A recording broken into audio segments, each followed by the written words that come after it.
आज की इस गहन चर्चा में हम इतिहास के कुछ ऐसे पन्नों को पलटने वाले हैं जिन्हें शायद हम सबने पढ़ा है, पर सच कहूँ तो बहुत कम लोगों ने उसकी गहराई को समझा है। हाँ, मुझे लगता है बचपन से ही हम वो कहानियाँ सुनते आ रहे हैं। बिल्कुल। तो आज हमारा मकसद सिर्फ भगत सिंह, सुखदेव और राजगुरु की वो जानी मानी कहानी दोहराना नहीं है। हम इसके पीछे की जो असली रणनीति थी, उन पर चलाए गए मुकदमों का जो कानूनी फर्जीवाड़ा था, उसे डिकोड करेंगे। आज हमारे पास नेशनल बुक ट्रस्ट की किताब है, टेक्स्ट बुक का एक बहुत ही डिटेल्ड लेख है और इंडिया लॉ जर्नल का एक काफ़ी जटिल कानूनी विश्लेषण भी है। देखिए, ये एक बहुत ही ज़रूरी और तथ्यपरक चर्चा होने वाली है। लेकिन शुरुआत करने से पहले एक बात एकदम स्पष्ट कर देना सही रहेगा। हाँ, वो डिस्क्लेमर देना बहुत ज़रूरी है। बिल्कुल। इन दस्तावेजों में ना कई जगह बहुत गहरी वैचारिक असहमतियों का जिक्र है।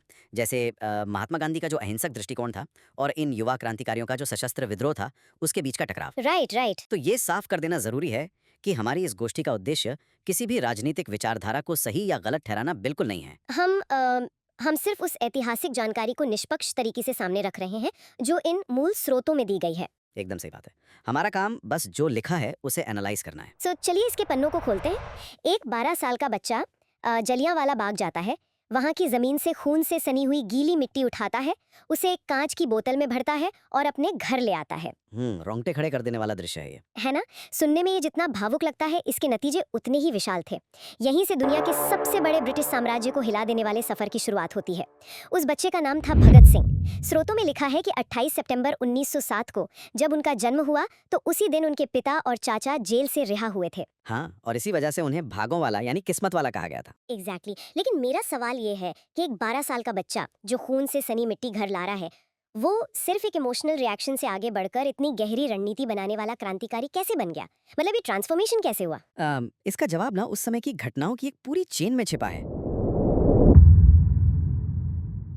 देखिए, जलियांवाला बाग ने तो एक मनोवैज्ञानिक घाव दिया ही था, लेकिन सबसे बड़ा जो टर्निंग पॉइंट था वो 1922 की चौरी चौरा घटना के बाद आया। अच्छा, जब वो पुलिस स्टेशन जला दिया गया था। हाँ बिल्कुल। जब एक उग्र भीड़ ने पुलिस थाने में आग लगा दी तो महात्मा गांधी ने अचानक अपना असहयोग आंदोलन वापस ले लिया। अब भगत सिंह और उनके साथियों के लिए ये एक बहुत बहुत बड़ा झटका था। मतलब उन्हें लगा कि आजादी की लहर को अचानक ब्रेक लगा दिया गया। एकदम सही। उनका सीधा सा तर्क था कि जब सरकार 19 साल के करतार सिंह सराबा जैसे युवाओं को फांसी देती है, तब तो कोई अहिंसा की बात नहीं करता, फिर 22 पुलिस वालों की मौत पे इतना बड़ा आंदोलन क्यों रोक दिया गया? और इसी मोह भंग ने उन्हें मार्क्स और लेनिन की तरफ मोड़ा होगा। बिल्कुल, इसी डिसल्यूशनमेंट ने उन्हें मार्क्सिस्ट और सोशलिस्ट विचारधारा की तरफ मोड़ दिया। वेट, अगर हम इस पूरी चीज को आज के कॉन्टेक्स्ट में देखें तो क्या हम कह सकते हैं कि ये सिर्फ गुस्से में भरे हुए नौजवान थे?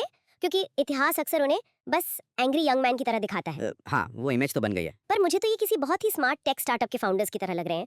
मतलब जब एक फाउंडर देखता है कि उसकी पुरानी स्ट्रैटेजी काम नहीं कर रही है, तो वो क्या करता है? वो तुरंत पिविट करता है, हाँ। अपनी दिशा बदलता है और एक नया कैलकुलेटेड मॉडल बनाता है। वाह, ये टेक्स्ट डाटा वाली एनालॉजी बहुत सटीक है सच में। वो लोग बिना सोचे समझे हिंसा बिल्कुल नहीं कर रहे थे। उनका लक्ष्य बस अंग्रेजों को भगाना नहीं था, उनका गोल एक पूरी तरह से सोशलिस्ट समाज बनाना था जहाँ शोषण ना हो। राइट, और किसी भी बड़े स्टार्टअप की तरह इन्हें भी अपनी टीम में अलग अलग स्किल्स वाले लोगों की जरूरत थी। बिल्कुल। और यहीं पर राजगुरु और सुखदेव जैसे साथी इस तस्वीर में आते हैं। मतलब राजगुरु की कहानी ही सुन लीजिए। 14 साल की उम्र और जेब में सिर्फ 9 पैसे। सिर्फ 9 पैसे? हाँ, सिर्फ 9 पैसे लेकर वो लड़का अपना घर छोड़ देता है। पैदल और ट्रेनों में छिपते छिपाते वो नासिक से सीधा काशी पहुंच जाता है संस्कृत पढ़ने के लिए। बाप रे, 14 साल की उम्र में इतनी मानसिक दृढ़ता, ये सच में अनबिलीवेबल है। और फिर सुखदेव थे, गई है।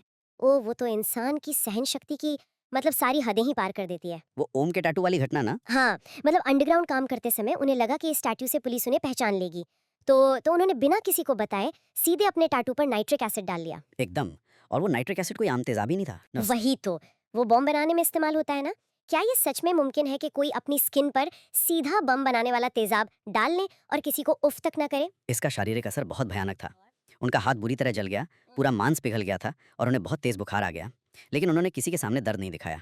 कमाल है। और जब बाद में भगत सिंह और चंद्रशेखर आजाद को पता चला तो सुखदेव ने पता क्या कहा? उन्होंने बड़ी कैजुअली कहा कि एक तो पहचान मिट गई और दूसरा एसिड की पावर का टेस्ट भी हो गया। Oh my God. ये सिर्फ दर्द सहना नहीं था, ये खुद को एक बहुत क्रूर संघर्ष के लिए मेंटली तैयार करना था। तो ये जो बचपन की आग थी और ये जो अकल्पनीय सहन शक्ति थी, आखिर ये सब एक ग्राउंड लेवल स्ट्रैटेजी में कैसे बदली? क्योंकि ये लोग सिर्फ कमरे में बैठकर प्लान तो नहीं बना रहे थे ना। बिल्कुल नहीं।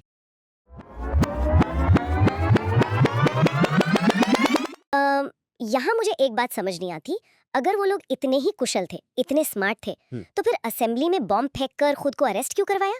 मतलब ये तो अपनी ही सक्सेसफुल टीम को बर्बाद करने जैसा हुआ ना। यहीं पर तो उनकी स्ट्रेटेजी का असली फेज शुरू होता है।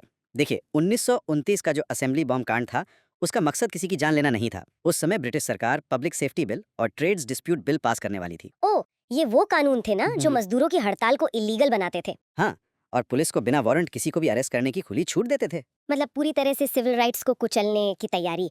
लेकिन फिर भी बम फेंकना, क्या उन दस्तावेजों में इस बात का जिक्र है कि उस बम का डिजाइन कैसा था? बिल्कुल है। उन्होंने जानबूझकर उस बम को लो इंटेंसिटी का बनाया था। उसमें कोई खतरनाक सर्रे नहीं थे। यहाँ तक कि ब्रिटिश फॉरेंसिक जांचकर्ताओं ने भी कोर्ट में माना कि बम सिर्फ धमाका करने और धुआं फैलाने के लिए था। अच्छा, सिर्फ डराने के लिए? हाँ, इसीलिए उसे खाली जगह पे फेंका गया।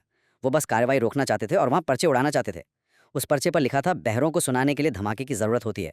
वो चाहते थे कि पुलिस उन्हें अरेस्ट करे। वेट, वो अरेस्ट होना चाहते थे? हाँ, क्योंकि वो अदालत को एक ग्लोबल प्रेस कॉन्फ्रेंस की तरह इस्तेमाल करना चाहते थे अपनी विचारधारा लोगों तक पहुंचाने के लिए।